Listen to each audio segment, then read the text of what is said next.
we're calling to one another, Holy, holy, holy is the Lord Almighty. The whole earth is full of His glory. Magandang umaga po sa inyong lahat. Ako po yung muli ninyong samahan at purihin natin ang ating Panginoong Diyos.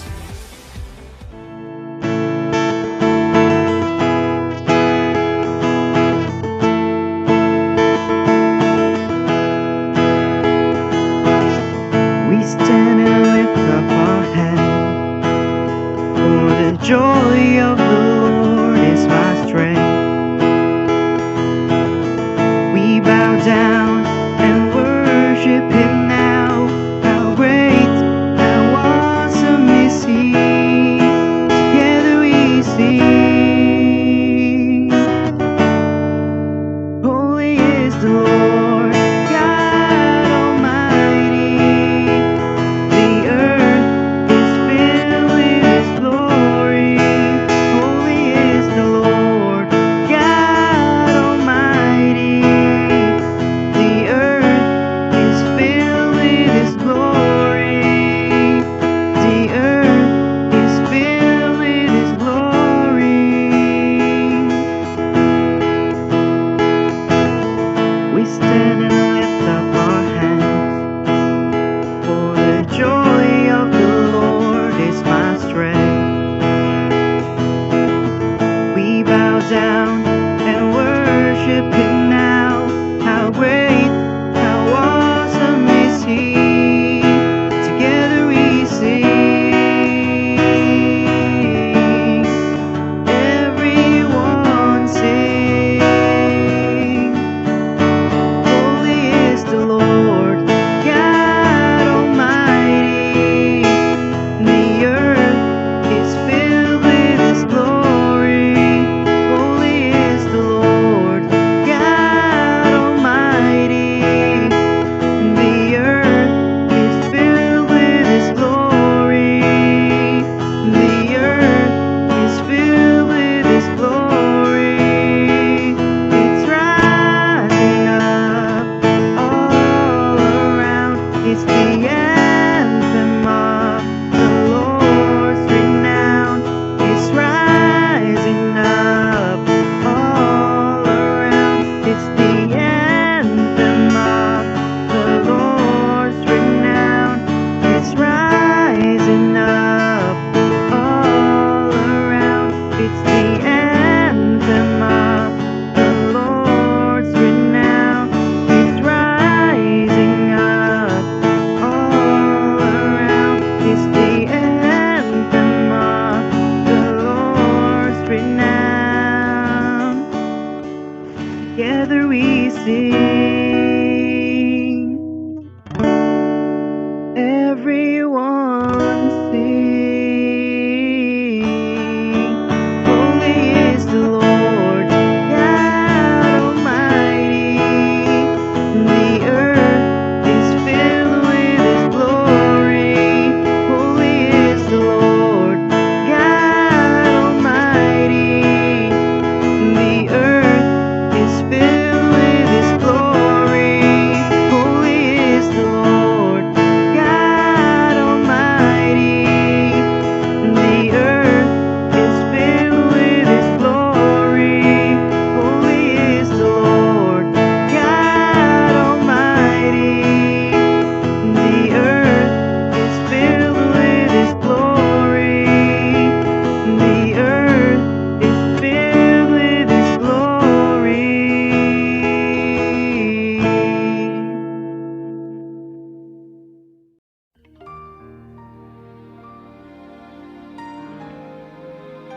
Let us pray.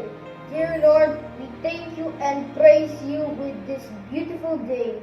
Thank you for keeping us safe and healthy amidst this pandemic. We pray that this pandemic will soon be over through your grace and mercy. Bless our church, the United Methodist Church. Bless our district and all of our church workers. We pray for your guidance in receiving your word. This is our prayer in the awesome name of Jesus. Amen.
Ito'y yung iyo.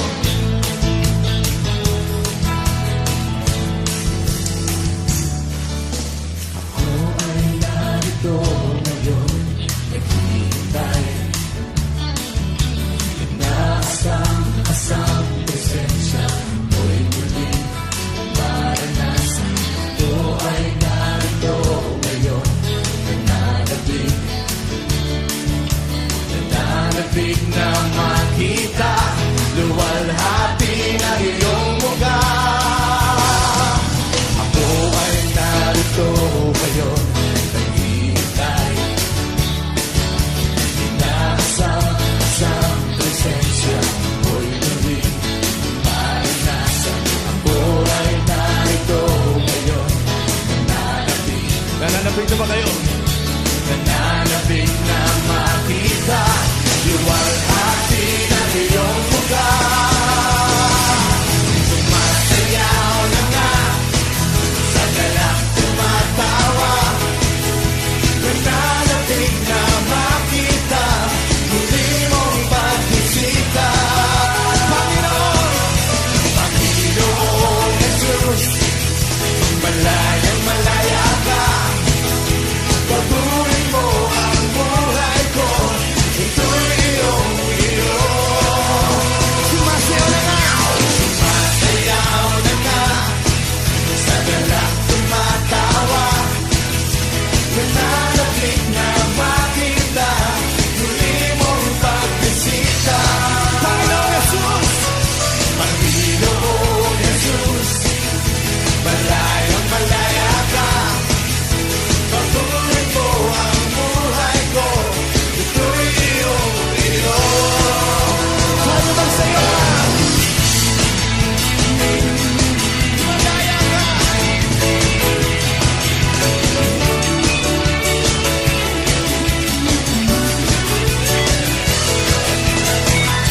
Pinupuri ka namin, Lord.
Ang mensahe ng buhay ngayon ay mababasa natin sa Lumang Tipan, sa aklat ni Job, Kabanatang 1, simula sa talatang 6 hanggang 12. Dumating ang panahon na ang mga anghel ng Diyos ay humarap kay Yahweh at kasama si Satanas.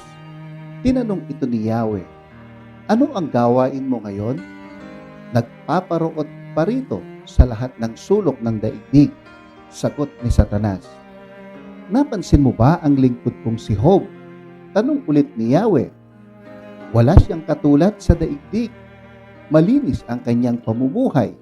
Siya'y mabuting tao, may takot sa akin, at hindi gumagawa ng masama." Dugtong pa ni Yahweh. Sumagot si Satanas, "Si Job kaya ay matatakot sa iyo ng walang dahilan? Bakit nga hindi siya matatakot sa iyo? Gayong pinagpala mo siya. Iniingatan mo pati ang kanyang sambahayan at ari-arian.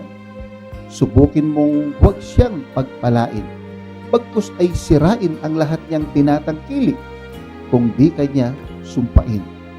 Sinabi ni Yahweh kay Satanas, "O sige, gawin mo ang gusto mo sa kanyang mga ari-arian. Huwag mo lamang siyang sasaktan." At si Satanas ay umalis sa harapan ni Yahweh. Mga kapatid, ito ang salita ng Diyos para sa bayan ng Diyos. Thy word is a unto my feet, and a light unto my path. Thy word is a lamp unto my feet, and a light unto my path.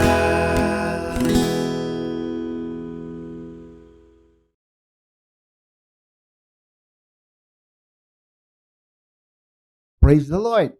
Ang pagpapala ng Diyos ay sumaatin pong lahat sa araw na ito, mga kapatid, sa Panginoon. Kumusta na po kayo? Nagagalak po ako at lubos ang aking pasasalamat sa Panginoon dahil sa araw na ito ay muli tayong nabigyan ng pagkakataon na magkasama-sama sa pagsamba, sa pagpupuri, at pagpapasalamat sa ating Panginoon na makapangyarihan sa lahat. Tunay nga po na napakabuti ng ating Panginoon na sa kabila ng nagdaang pag-ulan, tayo po ay kanyang patuloy na pinoprotektahan at iniingatan sa bawat sandali. Pwede po ba nating palakpakan ng malakas ang ating Panginoon? Purihin ng Diyos, purihin ang ating Panginoon na dakila sa lahat. Hallelujah, hallelujah. Does Job fear God for nothing? Mga kapatid, ito ang pamagat ng mensahe ng buhay ngayon. Ito po'y hango sa sinabi o tanong ni Satanas sa Diyos patungkol kay Job.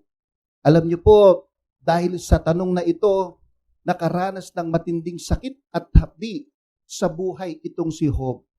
Sinasabi sa kasulatan na nangamatay ang maraming alagang hayop nitong si Job dahil ito'y ninakaw ng mga Sebeyo at Kaldeo at ang iba naman po ay tinamaan ng kidlat.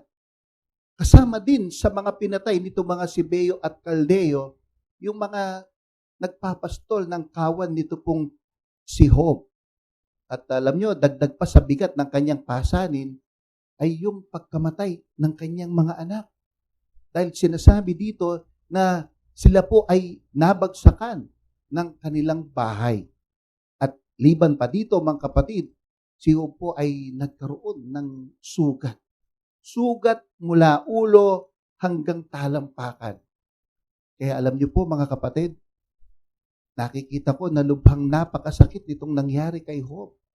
At iniisip ko na wala pang nangyaring ganito sa sino mang tao mahaliban dito kay Job. At kung bakit nagkaganito ang buhay ni Job, ito'y dahil sa kagagawan nitong si Satanas.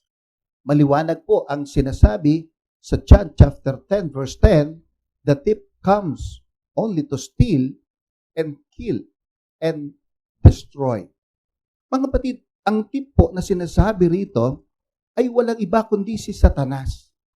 At makikita natin na walang ibang nais gawin itong si Satanas sa tao, kundi ang pagnakawan niya ito.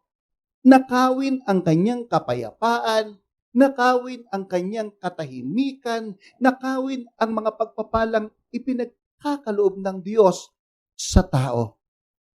Sinasabi rin naman dito na si Satanas po ay maninira. Ano po kaya ang mga sinisira ni Satanas? Alam niyo mga kapatid, napakarami. At unang-una dito ay ang buhay ng tao.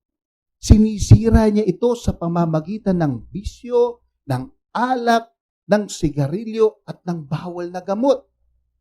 Sinisira niya maging ang maayos na relasyon sa pamilya, ng magkakapitbahay, ng matalik na magkakaibigan, ng mga nagtatrabaho at lalong-lalo na maging yung relasyon po ng mga mananampalataya sa Panginoon. At gayon din naman, ang sabi rito, siya ay pumapatay. Ano naman ang mga pinapatay ni Satanas? Mga kapatid, pinapatay niya ang ating pag-asa. Pinapatay niya ang ating kinabukasan. Lalong-lalo na ang kinabukasan ng mga bata at ng mga kabataan. Pinapatay din niya maging ang relasyon ng mga tao sa Diyos.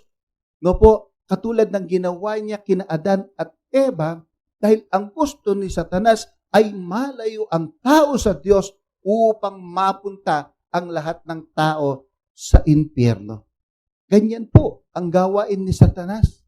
Wala siyang kasing sama at ginagawa niya ito magpahanggang ngayon. Subalit, bakit nga ba ginawa ito ni Satanas kay Job? At bakit hindi po hinadlangan ng Diyos ang gagawing ito ni Satanas kay Job? Mga kapatid, tingnan natin ang sinasabi sa talatang 8, 9 hanggang 12. Napansin mo ba ang lingkod kong si Job? Tanong ulit ni Yahweh. Wala siyang katulad sa daigdig. Sumagot si Satanas, si Job kaya ay matatakot sa iyo ng walang dahilan? Bakit nga hindi siya matatakot sa iyo, gayong pinagpala mo siya?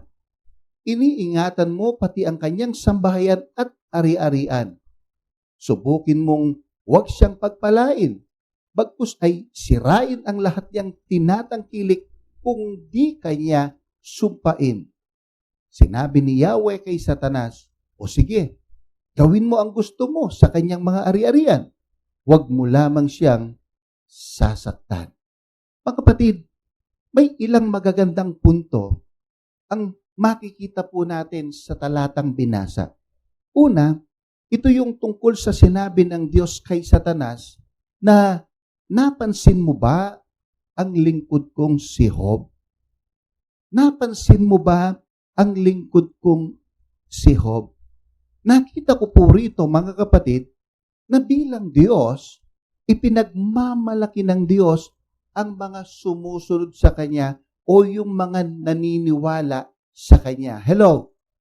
Nakita ko na noong sinabi ni Satanas na siya'y paritot paroon sa lahat ng dako, para kung nailarawan kung paanong masayang tinuturo ng Diyos itong si Job kay Satanas, katulad ng isang napakabait na bata, napakamasunuring anak sa kanyang mga magulang, isang masipag na mag-aaral, at marami pang mabubuting kwento patungkol kay Job. Hindi po ba't ganyan naman talaga, mga kapatid, ang nangyayari?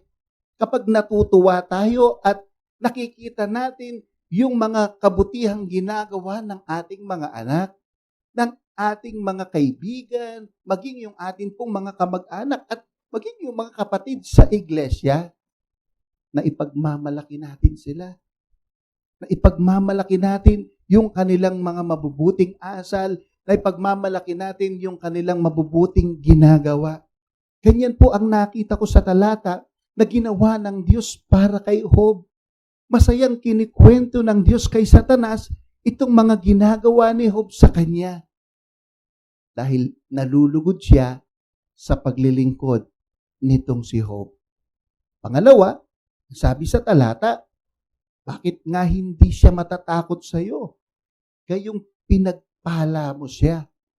Iniingatan mo pati ang kanyang sambahayan at ari-arian. Ulitin ko po yun.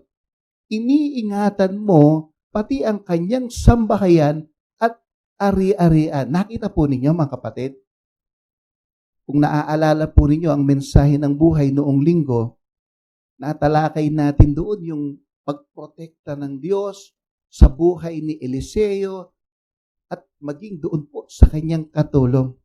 At dito naman sa ating pinag-aaralan ngayon, mga kapatid, makikita natin na protektado po ng Diyos itong si Job. At hindi lang si Job, kundi maging ang kanyang sambahayan at pati ang kanyang mga ari-arian. Hello? Kapatid, ganyan po ang Panginoon. Ganyan po kaprotektado ang Panginoon sa kanyang mga lingkod, sa kanyang mga anak, sa kanyang mga tagasunod. Kaya saan ka pa, kapatid? Biruin mo, pinagpala ka na ng Diyos, iniingatan ka pa niya. Abay, lalayo ka pa ba sa Kanya? Alam nyo, kung nasa matino tayong pag-iisip, hindi na po natin gagawin yon. Amen? Amen? Praise the Lord. Palakpakan nga po natin ng ating Panginoon. Hallelujah. Hallelujah. Purihin ng Diyos. Pero alam nyo, mga kapatid, ito ang naging daan para mag-akusa po itong si Satanas kay Job. Kinwestiyon niya yung paglilingkod niya sa Diyos. Na kung bakit ganun na lamang ang kanyang paglilingkod. Dahil para kay Satanas, iba ang motibo nitong si Job. Para kay Satanas, iba ang dahilan ng paglilingkod nitong si Job sa Diyos. Kaya, anong sabi ni Satanas sa Diyos? Alam mo, kaya lang naman naglilingkod sa'yo ng maayos itong si Job. Kasi ganyan ang ginagawa mo sa pamilya niya. Paanong tatamarin yan sa paglilingkod? Pinagpapala mo siya. Lahat na lang ng maganda sa kanya mo binibigay. Hindi nga lalayo sa'yo yan. Pero subukan mo na huwag mo siyang pagpalain at bagkus. Anong sabi ni Satanas? Sirain mo pa yung nasa kanya. At tignan ko lang kung hindi kanya iiwan. Brethren and friends, this is a legitimate question to each one of us. Bakit nga ba naglilingkod ang tao sa Diyos? Bakit nga ba tayo sumasamba sa Diyos ngayon? Alam nyo, marami pong pwedeng maging dahilan ng tao kung bakit siya naglilingkod sa Diyos. Kung bakit siya dumadalo sa pagsamba ngayon. Kung bakit siya madalas nananalangin ngayon. Subalit, nais kong akayin ang inyong isipan ngayon, mga kapatid, sa isang tanong na tama kaya itong si Satanas doon sa sinabi niya na kaya lang naglilingkod o natatakot ang mga mananampalataya ay dahil sa sila'y pinagpala at pinagpapala ng Diyos? Kaya lamang naglilingkod sila dahil masagana ang kanilang buhay? Meron silang magandang bahay at maraming sasakyan. Na kaya sila ay nagsisimba ngayon ay dahil na-promote sila sa kanilang trabaho at meron silang bagong business. Hindi kaya dahil nakakuha ng award itong si ate at may scholarship na rin siya sa next school year, na kung bakit dadalo na sa gawain ng Panginoon ngayon itong si kuya dahil sa wakas answered prayer na siya dahil may girlfriend na siya ngayon. Ano ba? Ano nga ba, mga kapatid, ang mga dahilan natin? Tama nga kaya ang sinasabi ni Satanas na ganito ang mga motibo ng tao kaya sila ay naglilingkod ngayon sa Diyos? Sabi nga ni Satanas, matatakot ba ang tao sa Diyos nang walang dahilan? Mga kapatid at mga kaibigan, ito ang tanong na laging binabato ni Satanas at kinakaharap ng bawat mananampalataya sa Panginoon. There are many reasons why we serve the Lord. At yan po ang binabato ni Satanas. Ano ang motibo mo? Bakit ka lumalapit sa Panginoon? At ano po ang nangyari kay Job? Binomba ni Satanas itong si Job ng katakot-takot na hirap. At nabanggit ko na po yan, mga kapatid, doon po sa simula. At nakita natin na lubhang napakasakit ng nangyaring ito kay Job. Walang kasing sakit. At gusto kong sabihin sa ating lahat, mga kapatid at mga kaibigan, na ang nangyari kay Job ay pwede din pong mangyari sa lahat ng tao. Kanino man sa atin. Siguro, sinasabi ng iba na kaya nangyari ito kay Job ay dahil sa siya po ay masamang tao. Nakaraniwan na nating naririnig sa iba kapag nakikita nilang dumaranas ng kahirapan at problema ang isang tao. Subalit, alam niyo mga kapatid, malinaw pong sinasabi sa talatang 1 hanggang 2 na si Job po, mga kapatid, ay mabuting tao. Malinis ang kanyang pamumuhay, may takot siya sa Diyos at hindi gumagawa ng masama. At sa kabanatang 2, talatang 3, mismong sa bibig ng Diyos nanggaling. Ano ang sabi? Nanatiling tapat siya sa akin. Hayan po, mga kapatid, Biblia po ang nagsabi kung gaano kabuti, kalinis, at katapat na tao itong si Job. Kaya makikita natin, mga kapatid, na isinasantabi ng ating aralin ang paniniwala ng iba na kaya naghihirap ang ibang tao ay dahil sa sila ay masasama o malayo sa Diyos. Hindi po ganyan ang pinapakita ng ating aralin.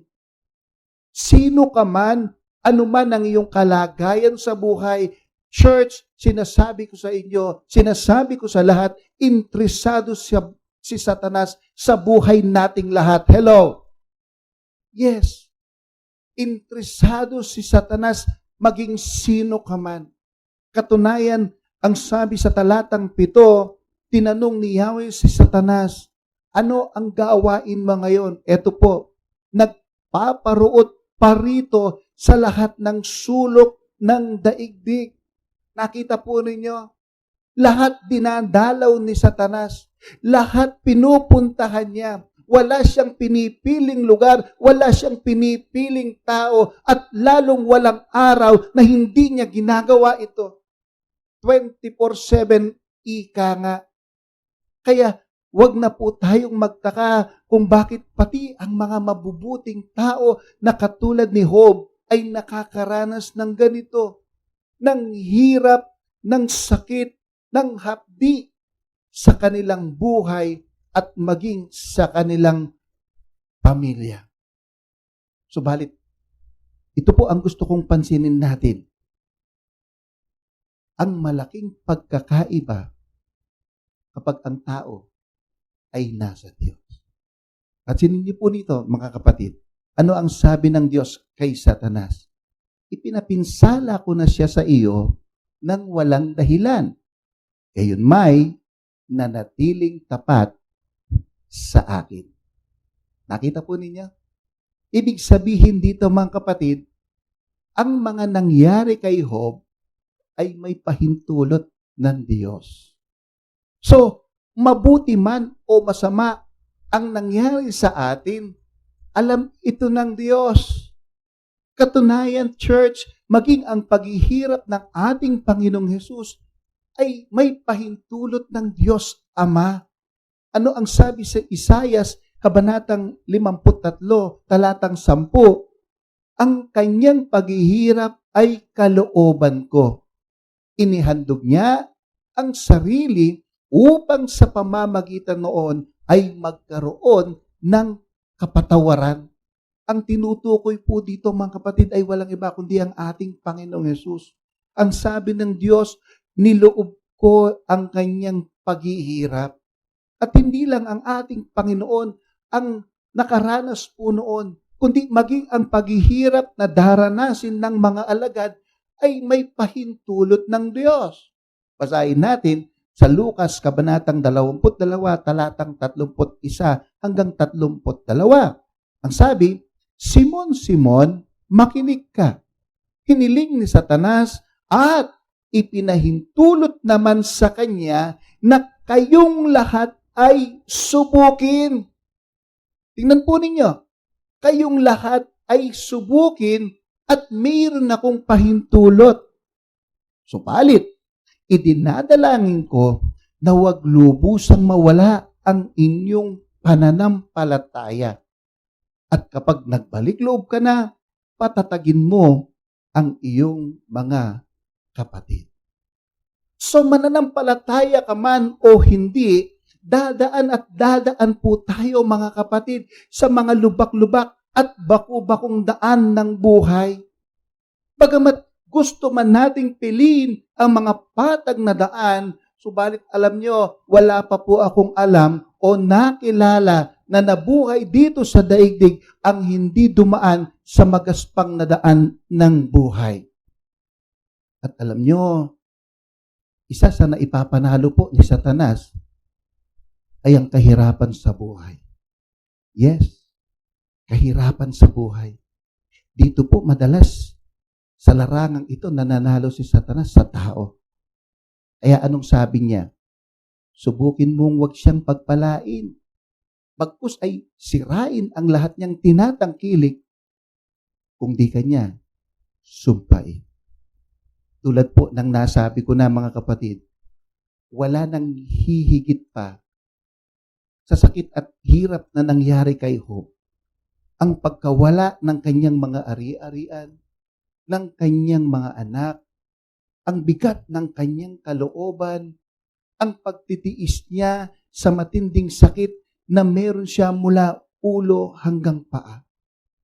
At ang pangyayaring ito mga kapatid ay halos sabay-sabay na dumating sa kanyang buhay. Kaya kung makikita natin, biglang bumaliktad ang katayuan niya sa buhay. Mula sa dating masaganang buhay, heto ngayon si Job naghihirap. Mula sa dating kahangahangang pamumuhay, lahat ay nawala. Mula sa dating masayang pamilya, heto't dalawa na lamang sila ng kanyang asawa. At ang taong dating kabilang sa lipunan, tinitingala, heto ngayon, pinandidirihan.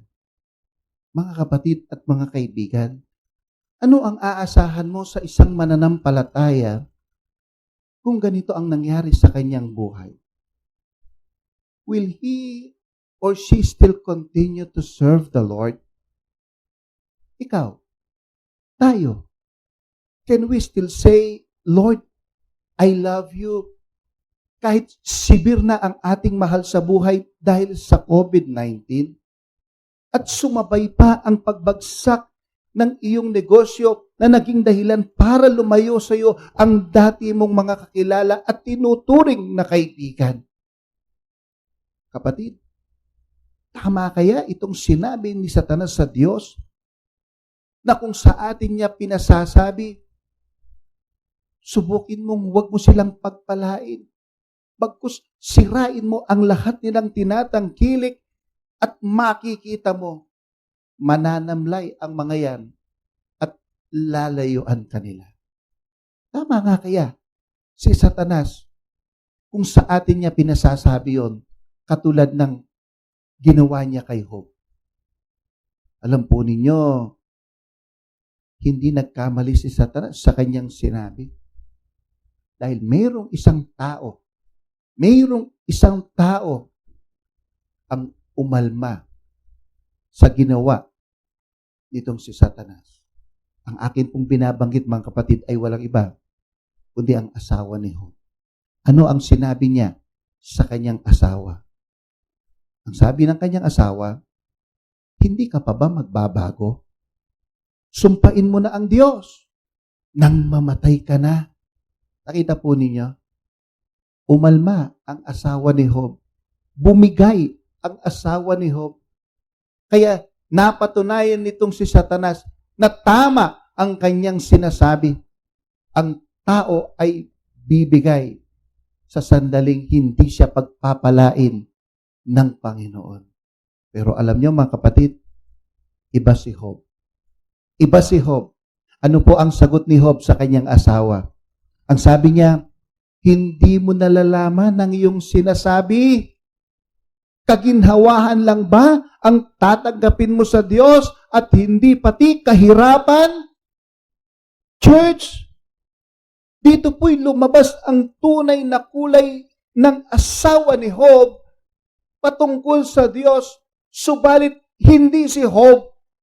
Hindi si Job. Alam niyo mga kapatid at mga kaibigan, noong maranasan ni Job ang lahat ng ito, did you know that God is silent? Yes, God is silent. Tahimik ang Diyos. And I believe Job deserves an explanation. But God is silent.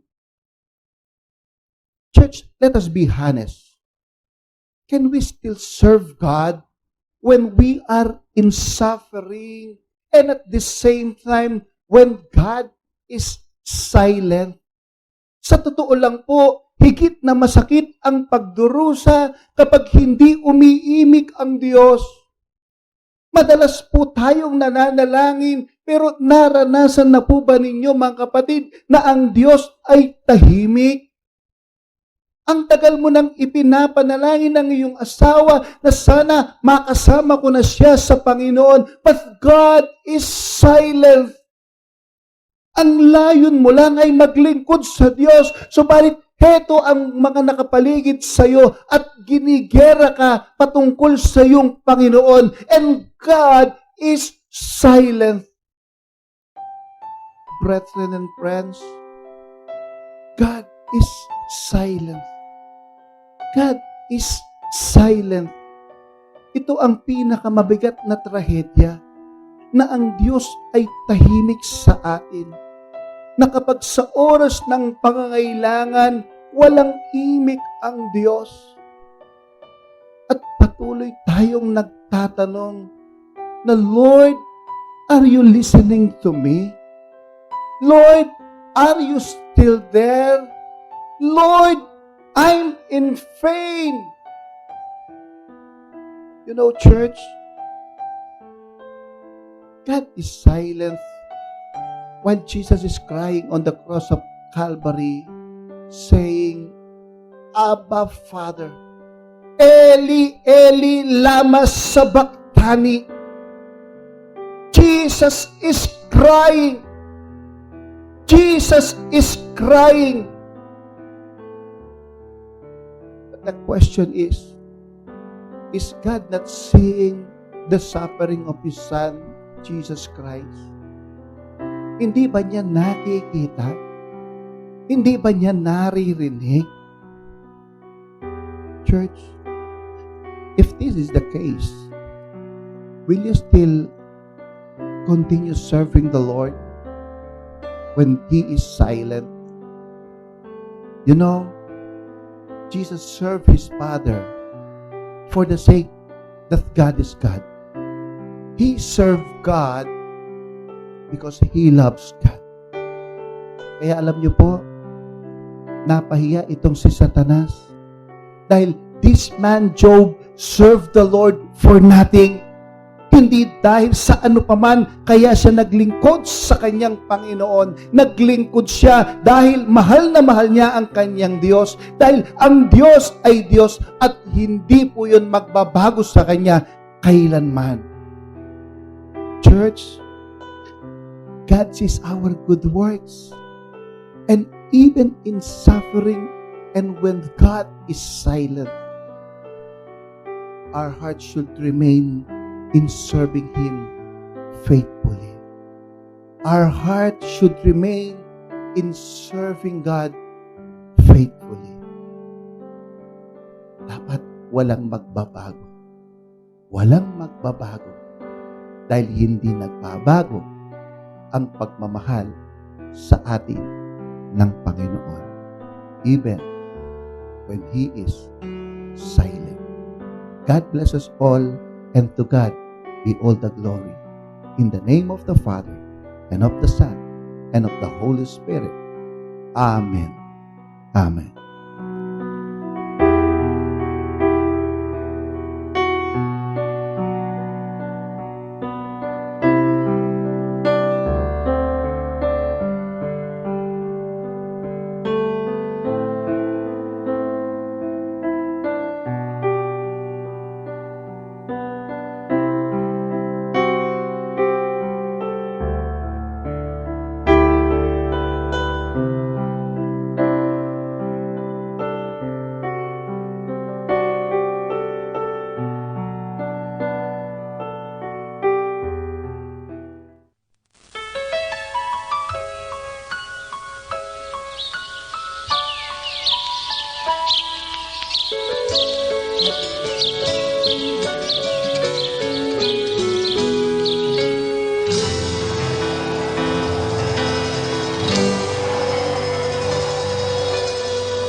Kung sakali ang araw kaya ay di na sumikat, at itong ulan kaya'y tumila na sa pagpatak, ang dulot nitong biyaya at gandang nagagawa, hahanapin ba kapag mawawala?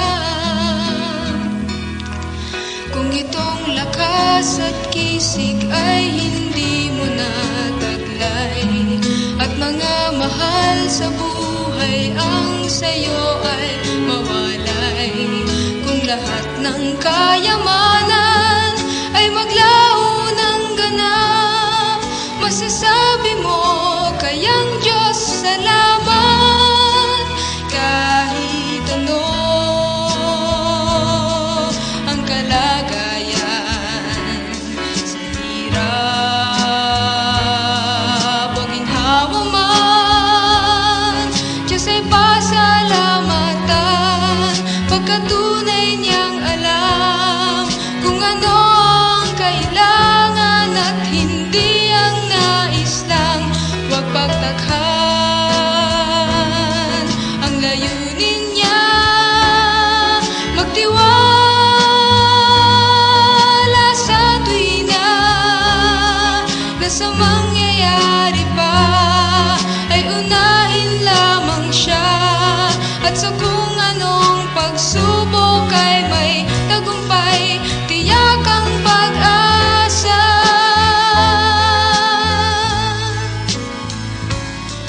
Ang lahat ng kung sa buhay mo ay huwag pangambahan, ang kanyang mga pangako ay iyong panghawakan, pagkat di kanya iiwan, di pababayaan man, tunay at tapat kanyang kalooban. Kahit ano ang kalagayan, sa hirap o ginhawa man, Diyos ay pasalamatan, pagkatunay niyang alam kung ano ang kailangan at hindi ang nais lang. Huwag pagtakhan ang layunin niya, magtiwala sa tuwina na sa mangyayari pa ay unahin lamang siya, at sa kung anong pagsubok ay may tagumpay, tiyak ang pag-asa.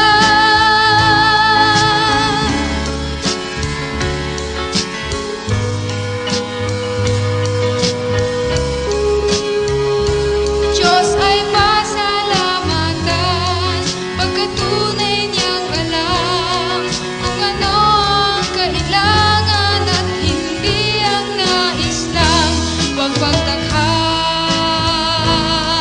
ang layunin niya, magtiwala sa tuwina na sa mangyayari pa ay unahin lamang siya, at sa kung anong pagsubok ay may tagumpay, tiyak ang pag-asa.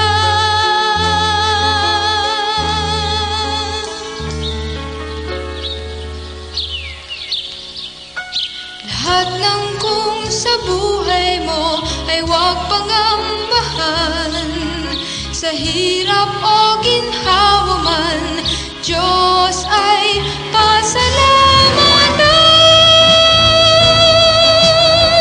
Kahit anong kalagayan, kahit anong kalagayan, siya'y pasalamatan. Kahit anong kalagayan,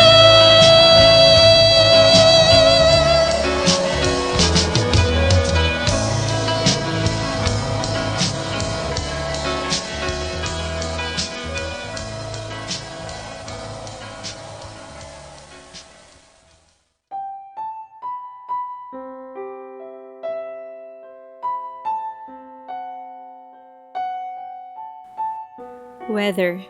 Tuluyan ng lumabas ang bagyong Fabian sa bansa at tulungan ng Diyos sa mga lugar na naapektuhan ng bagyong ito. Huwag nawang magkaroon ng pangmatagalang pagbaha.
healing and comfort, kagalingan at kaaliwan sa mga may sakit, lalo na ang mga COVID patients. Magkaroon ng matibay na pananampalataya sa Diyos ang mga may sakit upang mapagtagumpayan ang sakit na ito.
Frontliners, patuloy na kalakasang pisikal at spiritual. Bigyan sila ng Panginoon ng lalo pang pagmamahal sa kanilang tungkulin.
Manatiling matatag ang bawat isa sa mga suliranin kinakaharap at laging magpasalamat sa kabutihan at pagmamahal ng Diyos.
Parangalan mo si Yahweh sa pamamagitan ng iyong mga kayamanan.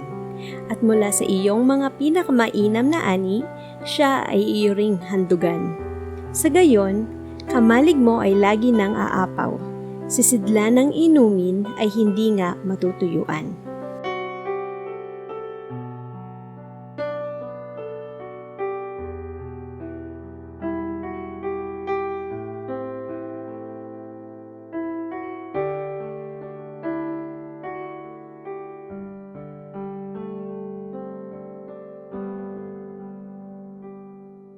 Mga kapatid, kayo po ay aking inaanyahan yumuko at tayo po ay manalangin.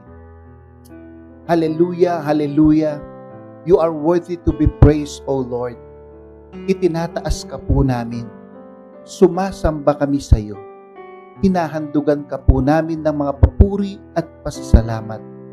Tunay na sagana ka sa kabutihan at sa lahat ng bagay, Panginoong makapangyarihan sa lahat. Lagi mong pinupuno ang aming mga sisidlan katulad ng nangyari sa aming pagsamba ngayon. Nakakamangha po ang iyong mga ginagawa sa amin at sa iyong iglesia. Oo, kakaunti lamang kami sa bilang kumpara sa iba, subalit naa-amaze po kami sa dami ng iyong mga pagpapala at biyaya. Nais ka po naming pasalamatan, Panginoon, dahil sa proteksyon mo sa aming mga kanya-kanyang buhay, sa aming mga sambahayan, at maging sa aming mga ari-arian. Gayon din naman sa kalinga mo sa aming mga kasambahay at mga kapitbahay. Natutukan namin sa aralin namin ngayon na kung wala kang pahintulot, walang makapananakit sa amin. At kung mapahintulutan man ito, Panginoon, may layunin kang mabuti at sapat ang iyong tulong sa amin para kami ay makabangon at magtagumpay. Salamat po sa lahat, dahil kung hindi sa iyo, Panginoon, malamang bagsak na po kami. Tinulungan mo kami sa araw-araw upang hindi lamang ang aming lupang katawan ang siyang lumalakas, kundi pa naman maging ang aming relasyon at pananampalataya sa iyo, Panginoon. Tulad ng iyong sinabi, kung mananatili kami sa iyo, pangako mo, mananatili ka rin sa amin. Maraming salamat po sa lahat ng iyong mga tugod sa aming mga panalangin. Salamat po sa kagalingan ng aming mga kapatid at mga kaibigan. Salamat po at natapos na ang pag-aaral ng mga estudyante. Salamat po sa mga guro, dahil ibinigay nila ang kanilang makakaya upang matuto ang mga mag-aaral sa kabila ng pandemya. Salamat din po sa pinakitang dedikasyon ng aming mga doktor at nurses. Batid mo, Panginoon, ang kanilang mga hirap at sakripisyo upang magampanan nila ng buong katapatan ang kanilang tungkulin. Dalangin po namin na ang iyong kalinga, probisyon, at presensya ay laging sumakanila araw-araw.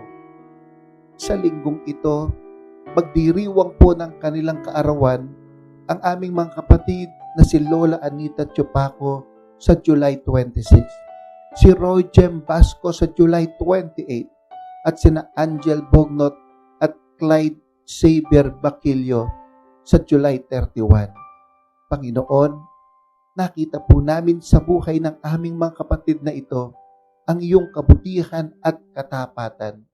Hindi lamang sa kalakasan sa araw-araw ang iyong ibinigay sa kanila, kundi mismong panibagong buhay mula sa mga pinagdaan ng mga pagsubok. Kinalinga mo sila at binigyang pag-asa. Kaya kasama ng aming pasasalamat sa kanilang buhay ngayon, dumadalangin kami para sa kanila ng lalo pang pinagpalang buhay at buhay na kalugod-lugod sa iyo.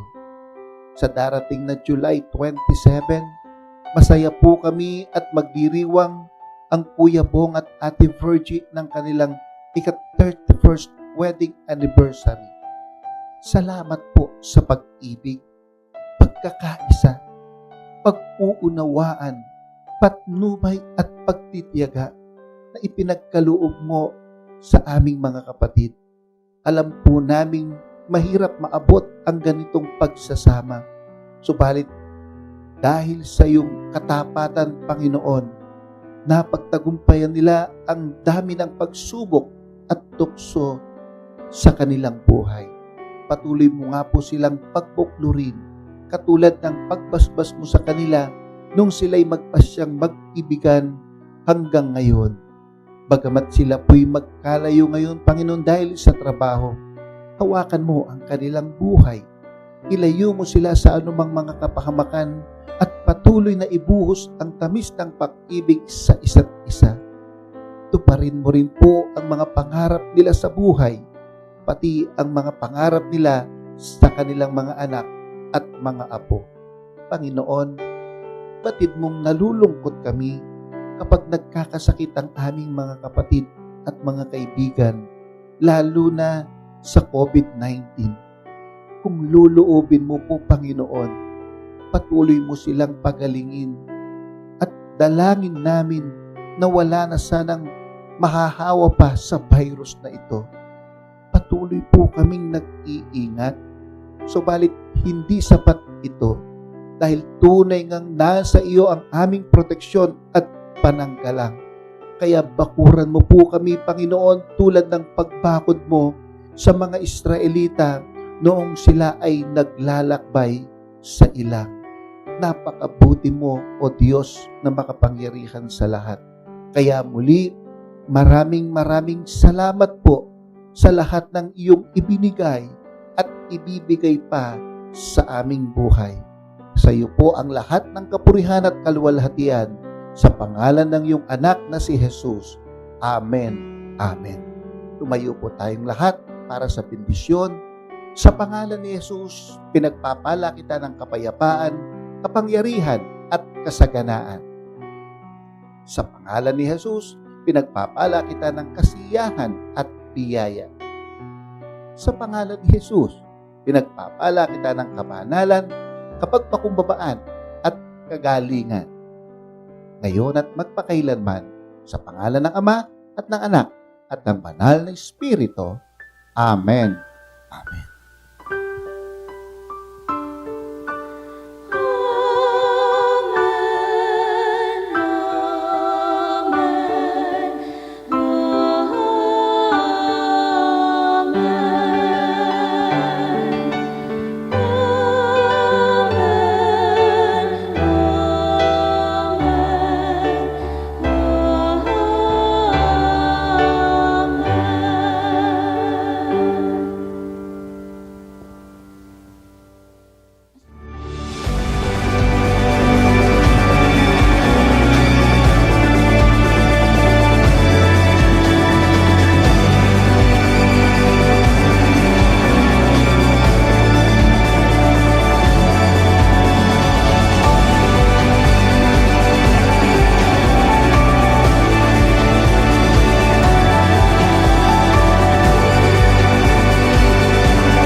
Happy birthday po sa mga sumusunod. July 26, Anita Chapaco. July 28, Roy Jem Basco.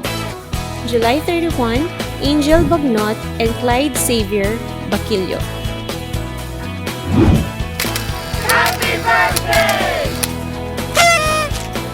Happy wedding anniversary po sa mga sumusunod. July 27, Agosto and Virginia Dacanay. Kung mayroong nais na batiin dahil nalalapit na ang kanilang kaarawan o anibersaryo ng kasal at maging mga kapatid na may sakit na kailangang isama sa panalangin, ipaalam lang po ito sa pastor para maisulat at mabati ang mga may kaarawan sa mga darating na pagsambahay at maipanalangin naman ang mga may sakit. Makibigay sa ating church treasurer, Tita Aida Dizon, o sa ating pastor, Romel Lorian, ang ating mga tithes at offerings, pati na rin ang ating pledges sa church vehicle. Kung walang pamamaraan para maihatid, sabihan lang ang ating treasurer o pastor para makagawa ng paraan upang malikom ang ating mga offerings. Worship Servant for August. August 1, Opening Prayer, Brother Gerald Bungay. Message of Song, Brother Ivan Salas.